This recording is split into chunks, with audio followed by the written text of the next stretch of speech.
in Texas's 6th. Stephen Daniel was born and raised in North Texas and is the first in his family to graduate from college. As a lawyer, Stephen takes on insurance companies and pharmaceutical corporations on behalf of too many Texan families who can't afford to get sick.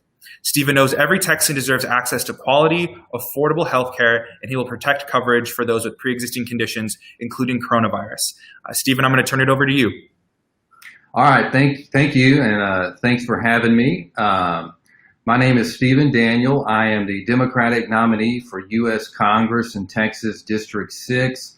Think mainly Arlington, between Dallas and Fort Worth, down through Ellis County, down through Corsicana. It's a very large district, so it's one of these areas that has become, over the last decade or so, a tight race and a close race. Like right now, I'm in a dead heat with my challenger, and I'll get to him in a minute. But a little bit about me. I'm a lawyer here. I grew up in a town not too far from here called Itasca.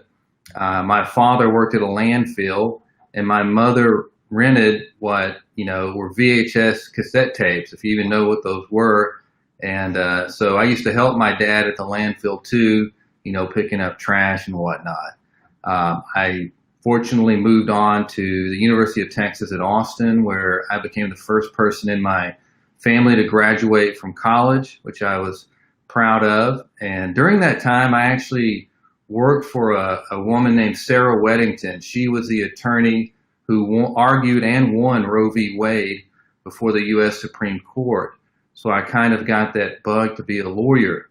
And then after UT, I went to law school and became a lawyer, and I've been practicing for about 18 years. I've done mainly personal injury work throughout my career, and I've helped many Texans over the years, and I'm proud of that. I've helped people that could not help themselves or find someone to help them, and I've been blessed to be able to do something that I really enjoy doing. Like I said, I'm running in Texas 6. It's a really tight district. There was a poll that came out that showed this is a dead heat, and Biden is tied here as well.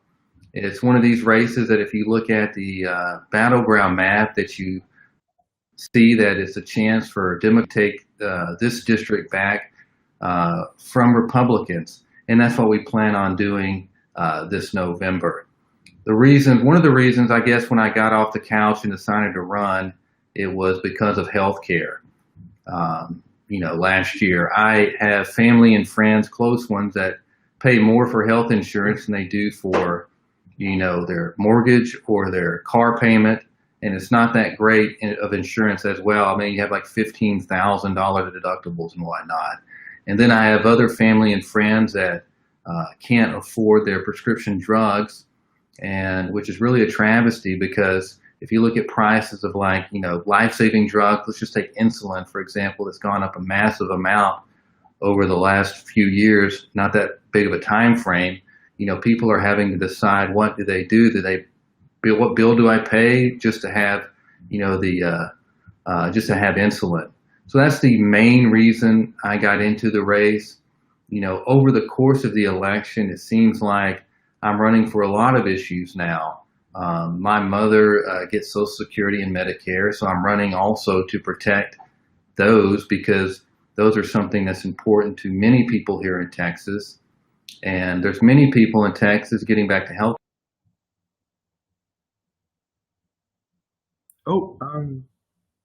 It seems like we lost Mr. Daniel. If you all can give us just a minute while we try and figure this out.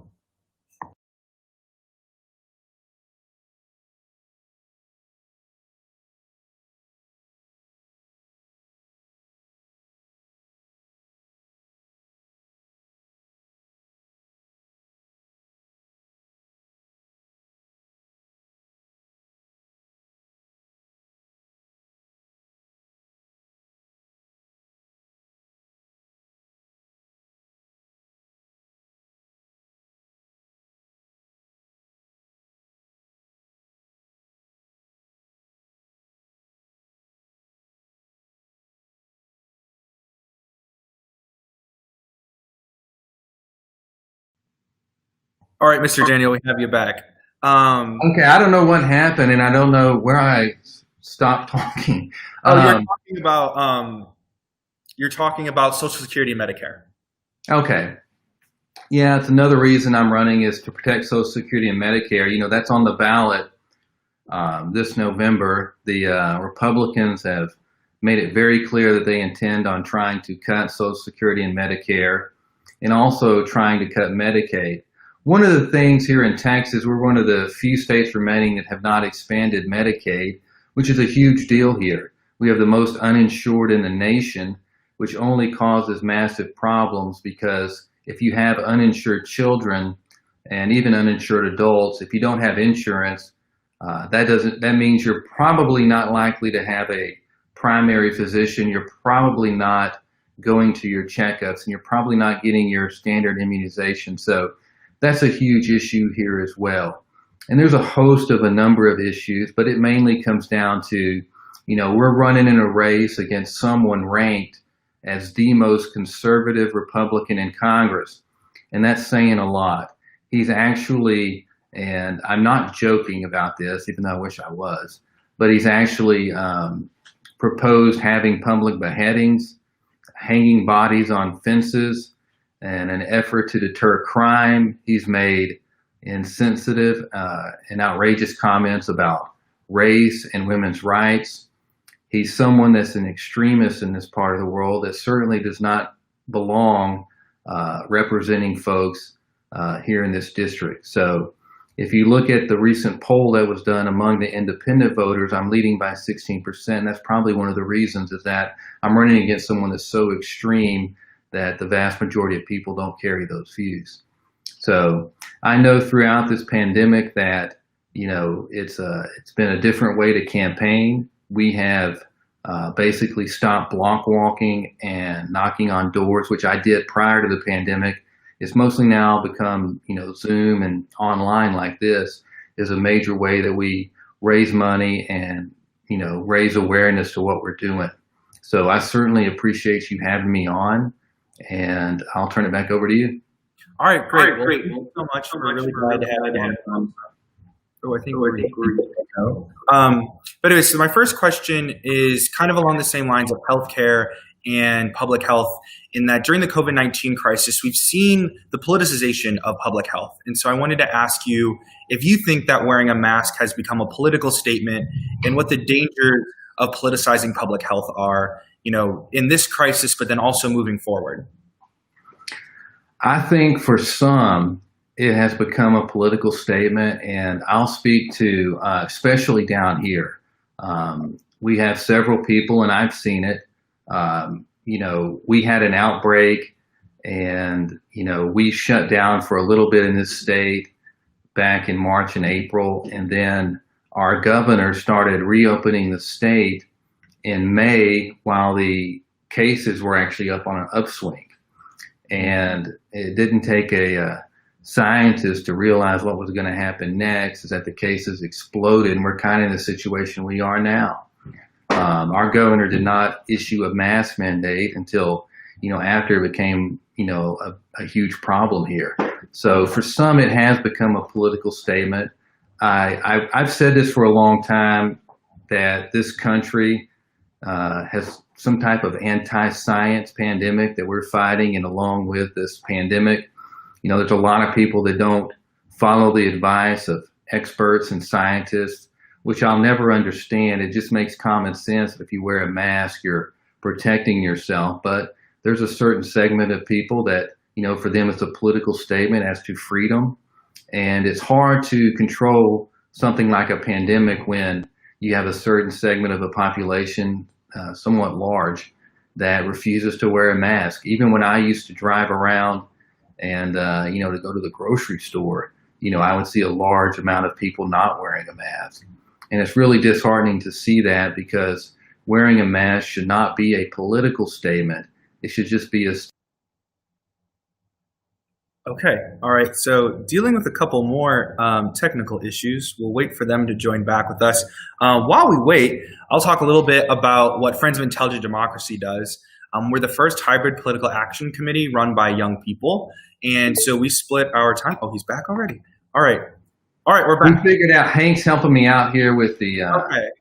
technology issues. So, yeah, I don't know where I left off, but to some, yes, it's a political statement. It shouldn't be. This should be something that you wear and do to help your fellow human being and try to prevent the spread of, COVID-19. You remember? I don't know if you remember not that we had the salon owner down here in Dallas, and it became a huge political issue in terms of freedom. It should have just been an issue in terms of science, and that we're trying to stop the spread of a pandemic. So I wish that more people would wear a mask. I see that it actually increased since the governor issued a mask mandate, but I still to this day, in fact, as recently as yesterday, saw several people in the store not wearing a mask. So it's still a problem to get people to wear it. Yeah, and I think on that point, you're talking about that Dallas salon. I remember that Senator Ted Cruz tweeted in support of that business owner, and I think that shows also the danger of having government officials, elected government officials, participating in that anti-science pandemic, where it should be the responsibility of elected officials to uphold scientific fact, even especially when we hear from federal government officials, whether it's the HHS Secretary or Dr. Fauci, about what Americans should be doing. My next question also moves to an important issue in Texas, and that's on immigration. So immigrants are an integral part of this country and deserve the same protections and rights that all Americans deserve. So what we want to know is, what will you do to make sure that our most vulnerable populations are protected from harmful legislation and policing? We are a nation of immigrants, and we must protect, those people like, let's look at DACA, for instance. I can't think of a more, we have to protect DACA. These children were born here. They made a life here. They don't know anything else. So I'm all for protecting DACA. I've seen that might come under attack despite the, recent U.S. Supreme Court ruling. I'll certainly fight to protect all the DACA recipients, and also fight for finding a path for citizenship for people who were, brought here as children, people that struggle every day to achieve the exact same goals that you and I do to better themselves and their families. And those people should be allowed to stay. We have to find a way to, have a compassionate immigration policy that encourages people to, come here and be, productive citizens. To me, it's just a no-brainer decision. No, exactly. I agree with you. Also, my family came here in the 1930s and would not be treated the same way if they came here today, which is clearly unacceptable. Another issue is, you talked a little bit about your career and your past experience working in law firms. If elected, what steps would you take to protect reproductive freedoms for people whose reproductive rights are being stripped all across this country? And what are your thoughts on how your opponent, Ron Wright, views reproductive freedoms?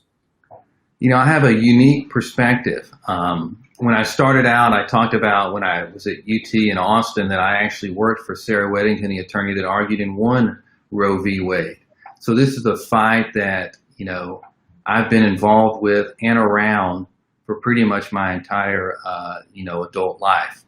I've seen the struggles, and I've seen the, what people can do when they, I remember Sarah used to tell me that, it's a struggle that even to this day has continued, and it's kind of taken, a lot of people by surprise, because we still have this tendency to, fight this Supreme Court decision, even though it was decided back in the early 70s. I personally believe that a woman's choice is between her and her doctor only, and that's period. I don't think that the government or other people should be involved to interject into that. I'm running against someone who has stated on basically video that a woman who has had an abortion should be punished. And by punished, I mean jail time for committing murder. So I'm running against someone who has a 0 rating from NARAL, and someone that we actually need to get out of office, because I think the vast majority of people at this point understand and accept that women should have reproductive freedom. So the guy I'm running against does not believe that by any means. He's on the far right extreme of it, and he doesn't deserve to be in Congress for those beliefs. While I'm in Congress, or when I'm in Congress, I will fight, to protect Roe v. Wade and make sure that as long as I'm in office, that the choice is between her woman and her doctor. Awesome. That's awesome. That's awesome to hear. Very interesting. My next question is a large political movement that we've seen across the country all summer with the Black Lives Matter movement.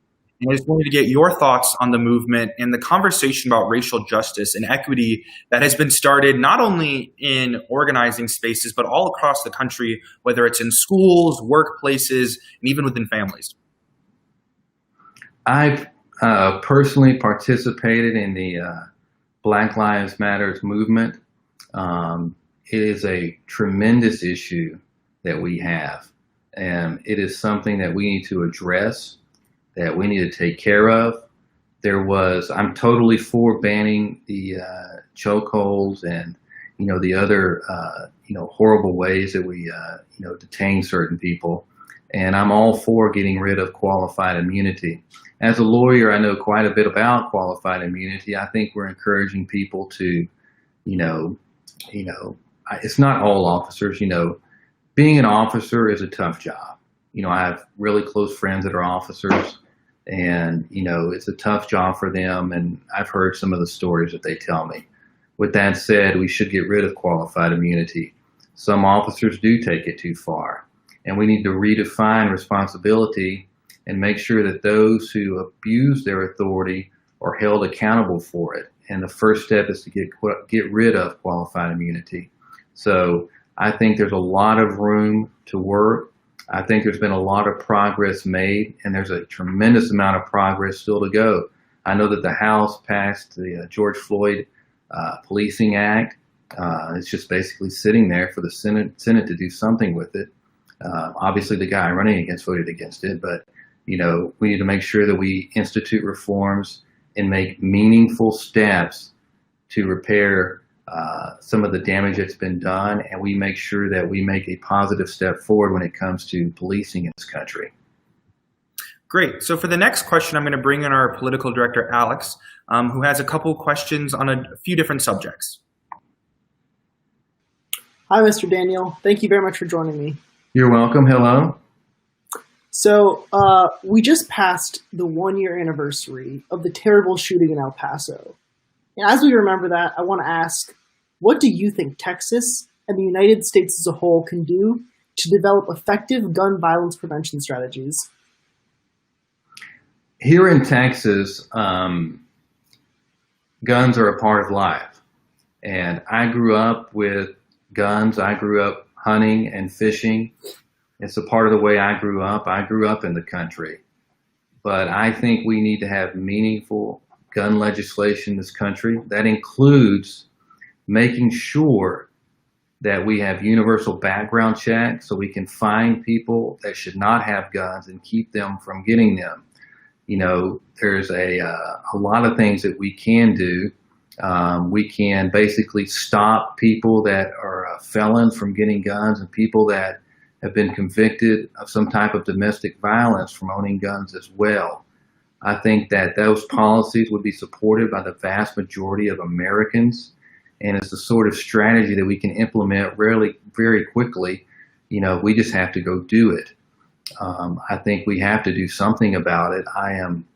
I'll give you a personal story. My daughter was maybe 9 years old, and somebody brought a gun to the school, and it caused a shutdown. And I remember later on that night, this was a big deal. They had to shut down the whole school, searching every locker. It was a big ordeal for them. They had to go into hiding inside the school. And I remember she got home and was crying, and it was like, her exact words were, why would somebody want to kill me? And, that's really struck a chord with me, and it's really influenced every decision I have with guns in the future, and that something needs to be done. That doesn't mean that, I think a lot of people want to, outright do stuff with guns, but we just need meaningful, responsible legislation, such as universal background checks and making sure that people that might be a problem having a gun don't get them. And I think that's something that we can do to at least make a step forward. Right now, we're not doing anything, and I just want to make sure we do something. So there's a lot of things we can do. We just need to make get our heads together and do it. Absolutely. And, I'm so sorry to hear what happened to your daughter. I think it's just it's terrible that that experience is now all too commonplace, and too many people in my generation have grown up and had that experience. So changing tack a little bit. It's quite a bit. It's quite a bit different. Like when I went to high school here, and this is just a little bit of a story. Is that when I went to high school here, people would actually you could actually have a gun rack in your truck and drive onto the school campus. So it's certainly different times. Absolutely. So changing tack a little bit, you've been endorsed by the AFL-CIO. So I want to ask, what are your thoughts on the right for Texan workers to unionize, and how will you ensure that this right is protected and extended to migrant workers and immigrants who make up a large portion of the Texas workforce? I completely believe in unions. I have seen firsthand through family, extended family, and friends how powerful unions can be. Unions actually increase the quality and standard of life for many. They can help negotiate the wages. They can help negotiate for health care. They have a lot of negotiation power that an employee by themselves would not have. So I completely support unions. Unions strengthen the rights of all workers. And that's something that I'm going to focus on, and something that I'm going to make sure that we continue. And I think with unions, in terms of, migrant workers, it's something that would give them the power to organize.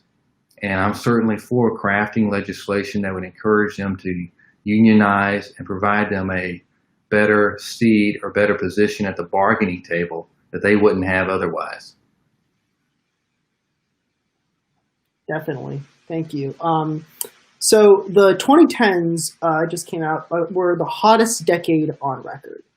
And Gen Z and younger millennials have been leading the fight for climate justice and against the climate crisis that they were born into.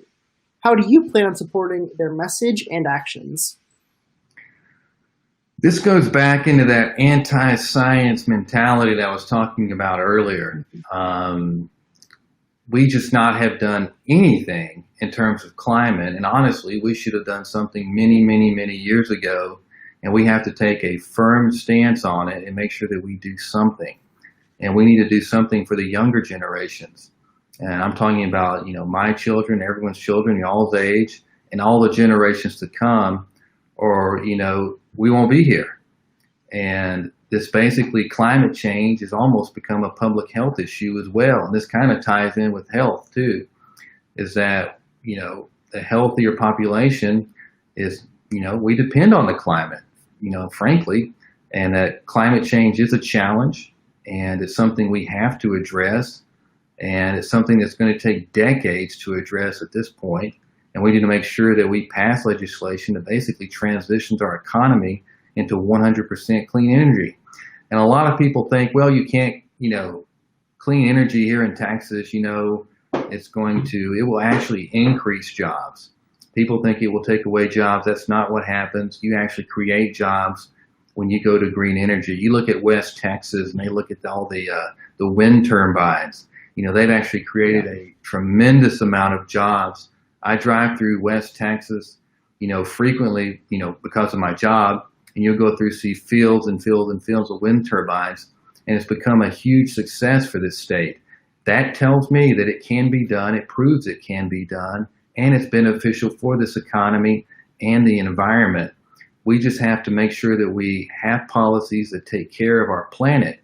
Goodness, it's the only one we've got. We don't have anywhere else to go, so we need to make sure that we take care of it. Absolutely.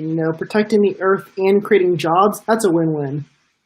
Yeah, it's great. Thank you, Alex. Again, it's a no-brainer. I don't even know why this has been an issue, but here we are. Yep. All right. So the next question I have. Okay. All right. Again, we're rolling with the punches today. So I'm going to go back to talking about what Friends of Intelligent Democracy does. So we split our time between registering college students to vote and also supporting Democratic candidates like Stephen, who is right back with us. Man, this technology, some days it's good and some days it's bad. You just got to deal with it. We'll make it through. My next question might segue into like broadband in rural areas here in Texas on this one. My next question, is one that's really important to me. I think for a lot of people, this election is a referendum on their civil rights. I myself am a bisexual member of the LGBTQ plus community, and we constantly see Republican attacks on our marginalized community, whether it's the LGBTQIA plus community, people with disabilities, and Black, Indigenous, and other people of color. And so I just kind of want to hear what your plan is in Congress and also within your community as well. How do you think that you can help these marginalized groups in Texas? First, we need to all understand that, we all have to protect each other. We're all, as my, father used to always tell me, we're all just, trying to get through life, and we need to stop attacking people for whatever reason. And it's sad to see, the environment that we're living in. I've really never thought, at least in 2020, that we would see such hate and negativity towards other Americans and people in this world, frankly, and it really bothers me. What we need to do is we need to craft legislation, and may have meaningful reform to make sure that we try to cut down on some of these attacks and the way that some people are treated. It's basically I'm not going to say that I have all the answers to this. But I know that if we sit down and we communicate with people and we all work together, we'll be a lot better off in the society. We're all just almost, fighting with each other, and that needs to end. We all just need to work together because I think we all at least have the best interests of this country at heart, and we're all just out there trying to live our lives. And we all just need to make sure we do what we can to better the world for every one of us. And so, there's always people out there that don't want that. And, they have to learn that basically you can't go out there and treat some of the people the way they're treating some of us. So, it's basically crafting legislation and make sure that it cuts down on some of that nonsense that we see. I think a lot of this, this nation will begin to heal, when Joe Biden's elected president in November. I think that'd be a good first step. And especially when you get, when I get to Congress and I get rid of, the most, conservative member of Congress in Texas will help too. I think there's especially right. Also, if one person had all the answers, this conference called a long time ago. My next question refers to an issue especially important to young people like me.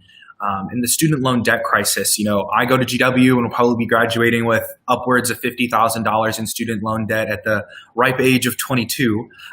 So what do you think that Congress can do to help fix the student loan debt crisis in America? Our organization has proposed things like Congresswoman Marcy Kaptur's student loan debt to home equity bill, but I also want to hear kind of some of the ideas that you have on the issue. Well, this is a really good question. It's one I'm happy to discuss. Just this week, I've got an email from Navient, and I just finished paying off my student loans after 18 years after graduating from law school. So I can't tell you what a momentous moment that was. I have lived it.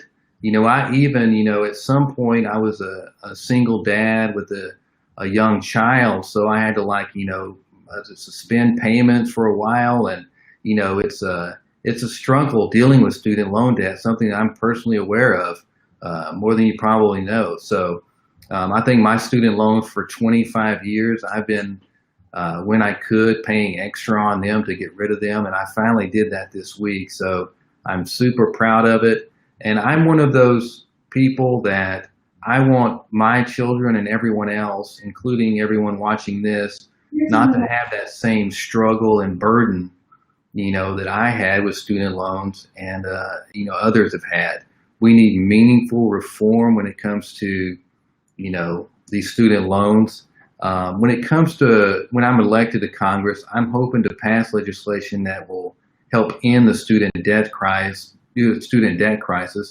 by instituting some type of higher education funding. We need to basically reduce the cost of college and make sure that these degrees do not go up exponentially. When I went to UT, I believe it was about $1,000 a semester. I don't know what it is now, but I know it's many, many times what that is. College has just become so expensive that it just burdens you for the rest of your life. And my understanding is that, I think my loan rates were about 3%. And some of the loan rates now, Hank, what are they, like 8 or 9? Mine was probably 10. Oh my goodness. I mean, now these loan rates are like, Hank just told me 9 or 10%. I mean, that is absolutely outrageous. I mean, especially when you're talking a lot of people being saddled with, 50, 100, 150 or more $1,000 in debt. It just almost becomes impossible, to pay back. And, it's just something we need to address. We need to tackle the cost of college, and we need to tackle those payments and bring that debt down. It's something that I'm all for, and, something that I'm passionate about is student loan debt, because I've lived it.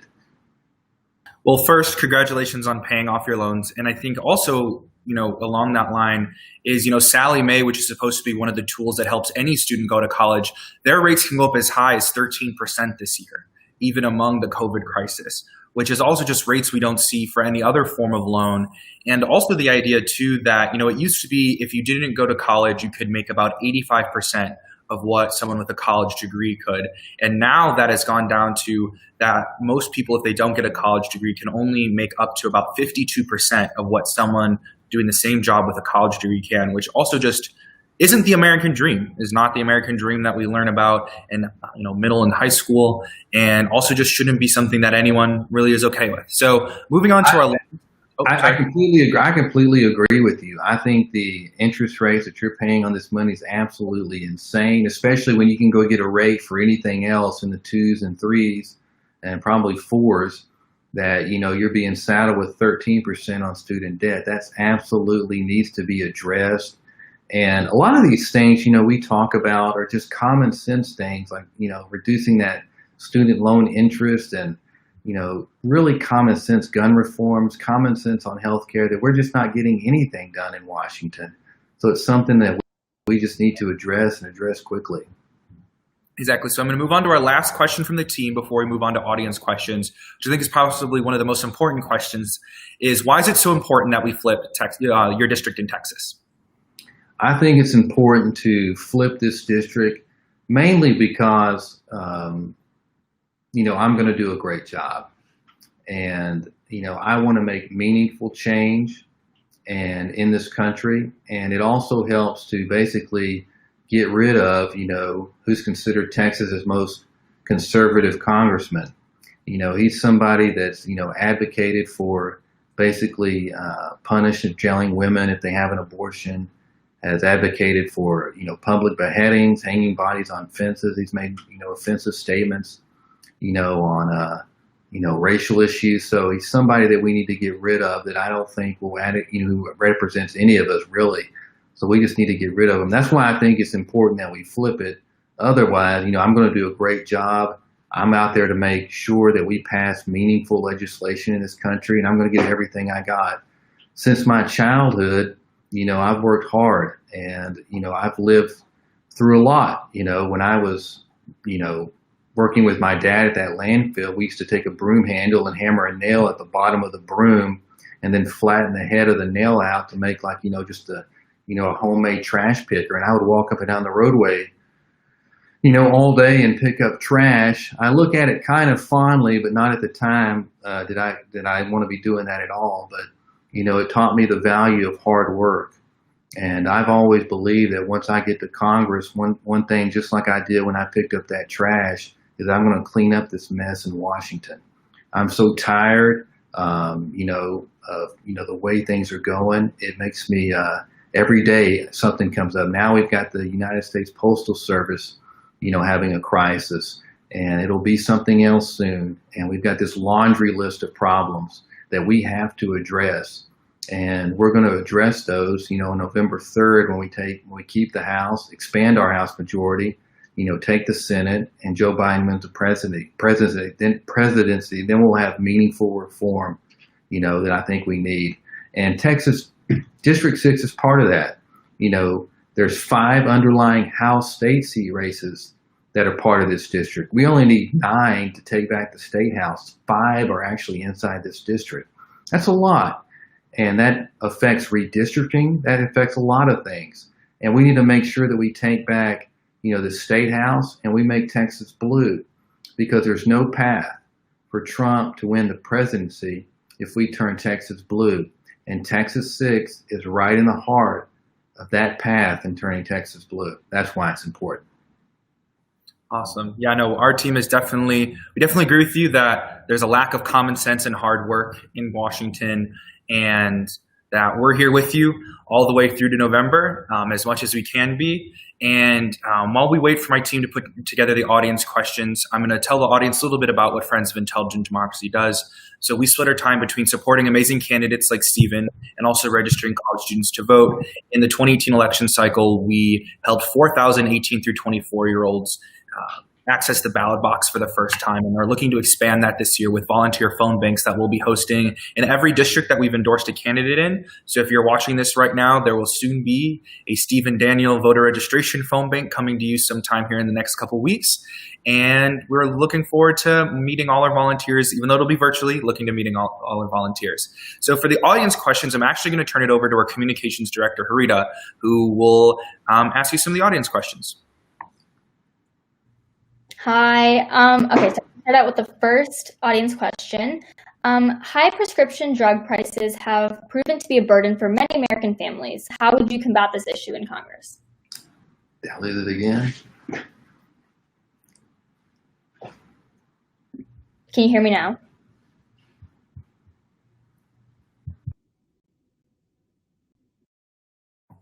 All right, Harita. So it seems that we've lost Mr. Daniel again. But why don't you tell us about what you do? Oh, no, he's back. Never mind. Okay, wait. Now let me fix this. Okay. Are we good?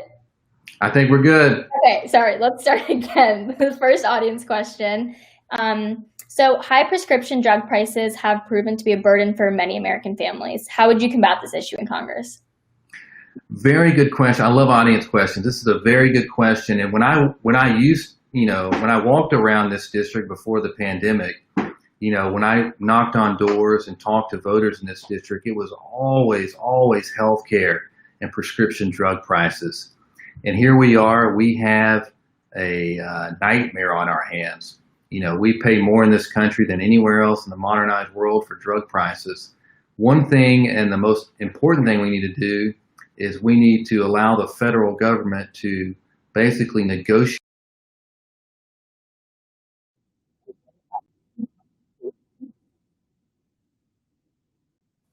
All right. Okay, Harita, why don't you tell us a little bit about what you do for the PAC and some of your other work with groups like Swing Left?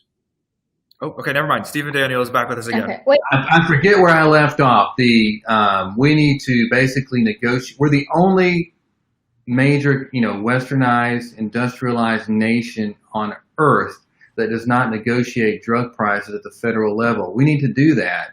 Democrats, proposed and passed legislation to accomplish that. My opponent voted against it, of course, but, we actually need to do that if we're going to lower drug prices. It's the same drug made at the same place by the same people. Yeah, we're paying many times more what other places are paying. It's an easy fix. I mean, my goodness, we just need to do it. So that's my solution. That's what is the rational and reasonable thing to do. It's what other countries are doing, and they're having great success. And also, one issue I don't think gets overlooked a little bit on this is that, this saves people money. If you're not paying as much for a drug out of pocket, you're actually putting money back in your pocket to go do other things. So it's saving every American money, and it's lowering drug prices for those who need it most, especially things like insulin that are life-saving drugs.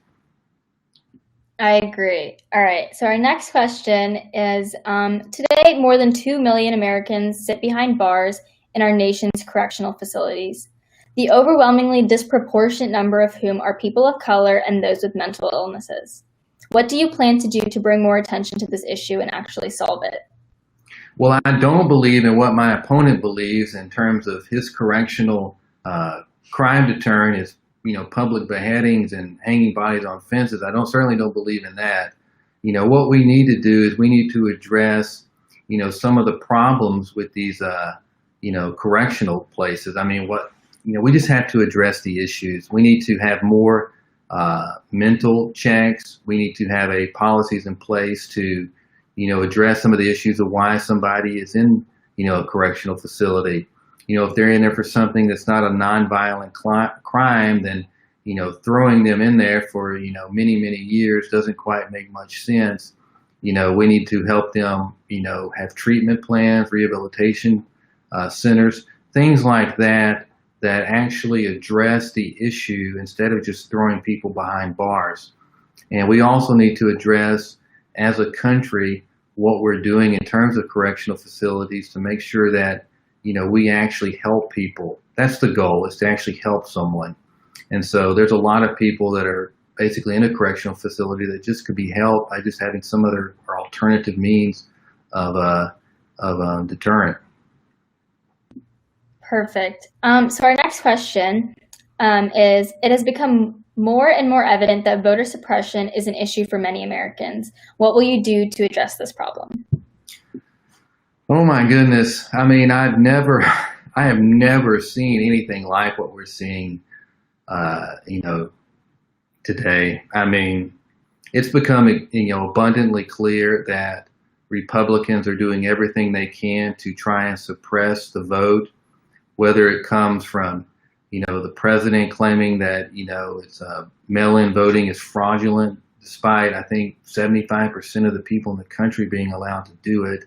We're seeing these attacks on the U.S. Postal Service where they're wheeling machines out, and, Trump is, admitted that, he's withholding funding because they can't do universal voting, I guess. They don't have the funds. I mean, there's just this major attack. The one thing that I think we can do is pass the John Lewis Voting Rights Act and make sure that we take, positive steps to make sure that we all are protected and our vote is protected and our vote is counted. I don't know how this is going to play out as we get to November, how spread, coronavirus is when we get to the election. But I do know that we need to make sure that everyone that is susceptible or has some type of problem, or anyone that wants to whatsoever or is scared of COVID-19, has the ability to vote by mail. I'm not positive at all that will happen here in Texas, but I think with a national voting plan where we have vote by mail, you can have secure vote by mail no matter what, President Trump says, that we need to make sure everyone has access to it and can vote by mail. That's one thing we need to do. One thing we need to have many, they decreased the number of polling places, and that's kind of a vote deterrent. If you decrease the number of voting places that one can go to and you condense it all into one area, you're just going to have these tremendously long lines that we've seen, over the last year. So we need to make sure we bring back more polling places. We need to make sure we bring back more voting locations. We need to make sure that everyone wants to cast a vote can cast a vote. And I'm all for making Election Day a national holiday. I mean, I think that's something that should have been done a long time ago. Make sure that people have the ability to get out and vote. So those are just some of the changes that I think we can make that will be meaningful for all Americans. I can't reiterate how, devastating it is to see some of the direction that we've taken over the last few years and these attacks on our voting rights. So I'm hopeful that we can undo a lot of these changes and make meaningful reform, after November, when Democrats can actually go in there and protect, voting rights. I agree. Ooh, it's exciting. It's especially disheartening considering, at least for myself, this is the first presidential election that I'm going to get to vote in, and it's It's frustrating. So our last question is, what do you think that Congress should include in the next COVID relief bill? I think if you look in the next COVID relief bill, a lot of what we knew is people need help. There was a food bank here in Dallas that I saw yesterday that, ran out of food after a mile-long line of cars were up there, and they ran out of food, I believe, by like 9 a.m. It's very tragic to see what's going on. People are hurting. We need to make sure that people have what they need to survive this. They need some type of, we did $1,200. We need to make sure that, we continue to let people live during this time. You can't really, you're almost forcing people back into work if you make them go back to work to get money, and you're forcing the spread of COVID-19 now, and at least here in Texas. And people are struggling, and they need real help. They need money to survive, because the only way that you can stay home to stop the spread is to have money to survive while you're doing that. So we need to make sure that we help people, that we help small businesses. I'm very afraid of how many businesses are going to close. Last time I went to a restaurant a while back, I remember there was a waitress, and this was I think not long before they announced that they were going to shut down everything, and she was in tears because she couldn't even get online to get unemployment. And she'd basically been told that, hey, we're going to have to shut down. And there's a lot of people in the service sectors like restaurants that are having major issues, and a lot of other occupations as well. And we need to take care of folks. Otherwise, we're going to have major problems. We also need help with, evictions. And, I completely understand that landlords are out there that, they have bills to pay too, but we need to make sure that people have a home to go to while this, happens. And we need to make sure that everyone is protected. So there's a lot of things that we can do that are common sense to try and get folks, help during this pandemic. But a lot of that comes down to folks wearing masks when they go out, try to limit access to the outdoors when you go out, that type of thing. So we need to really make sure that we have common sense reform, and that we just don't have another giveaway to, corporations like we've had in the past that don't deserve it. We need to make sure that we get that money directly to the people that need it. And that's something we need to do very quickly. Great. Thank you so much, Farida. All right, so we've come to the end of our program. So, Mr. Daniel, I just wanted to give you the last couple minutes if there's anything else that you'd like to talk about with us before we end the program. One thing I would like to talk about is what all of us can do, no matter where you live or what you do. You've always heard in prior elections that this is the most important election, in our lifetime. This election by far meets that criteria. I don't think I've ever seen more call and more a time to get out and vote more than this time. And there's a lot of things that you can do. Whoever you're represented by, you make sure that you get out and you register to vote. You talk to your family, you talk to your friends, your neighbors, you express your opinion. There's no time for holding it in now. It's time to get out there and make your opinion heard, make your voice heard. There's a lot of people that you can appeal to, that can appeal to reason and rationality. You take a look at those people and you make an appeal to them if they may be on the fence at this point, but you say what you want to say and you make your voice heard and you register to vote and you get out there and help people. If somebody needs help or a candidate you like needs help, you get out there and you support that candidate and you make that known to your family and friends. You help, you can do phone banks, you can send text messages, you can send emails, whatever that may be. Get out there and help, because all of us are trying to make this country a better place, and we need everyone's help to actually get out there and do that. As for me, I would ask that, it takes money to run some of these campaigns and, to basically spread our message.